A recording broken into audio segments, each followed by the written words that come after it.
নমস্কার বন্ধুরা, আপনারা জানেন নিশ্চয়ই উত্তরপ্রদেশের প্রয়াগরাজ্যে শুরু হয়ে গেছে মহাকুম্ভ মেলা 2025। পূর্ণ লাভ করার মোক্ষম উপায় কিন্তু 144 বছর বাদে এসেছে এই মহাকুম্ভ মেলা। সাধারণত পূর্ণ কুম্ভ মেলা প্রত্যেক 12 বছর অন্তর হয়, আর অর্ধকুম্ভ মেলা 6 বছর অন্তর হয়।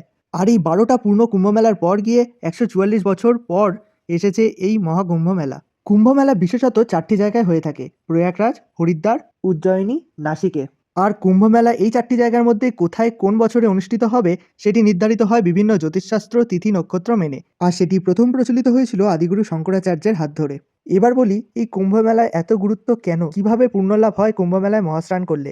কেন এত সাধু সন্ন্যাসীরা ভিড় করেন? কথিত আছে সমুদ্র মন্থনের সময় অমৃত যখন লাভ হয় তখন সেটা কারা পান করবে সেই নিয়ে টানাটানি হয় দেবতা এবং অসুরদের মধ্যে। আর তখনই অমৃতের কয়েক ফোঁটা এই 4টি জায়গায় পড়ে, আর সেখান থেকেই মহাস্নান বা কুম্ভ মেলার প্রারম্ভ হয়। আর এমনটা মানা হয়, এই নির্দিষ্ট সময় তিথিতে যদি কুম্ভ মেলায় এই নদীতে স্নান করা হয় তাহলে সেই অমৃতের ছোঁয়া লাগে এবং মোক্ষলাভ হয় আর আধ্যাত্মিক চেতনা বাড়ে। তাই সকলে ছুটে যায় মহাস্নানে কুম্ভ মেলায়। যাই হোক, এই বছর মহাকুম্ভ মেলা শুরু হয়ে গেছে গতকাল অর্থাৎ 13ই জানুয়ারি পৌষ পূর্ণিমা থেকে, আর সমাপ্ত হবে মহাশিবরাত্রির তিথি অর্থাৎ 26শে ফেব্রুয়ারিতে। এবার ভিডিওটার শেষে একটাই কথা বলি, জানেন নিশ্চয়ই মহাকুম্ভ মেলাকে ইউনেস্কো বিশ্ব সাংস্কৃতিক ঐতিহ্য হিসেবে স্বীকৃতি দিয়েছে।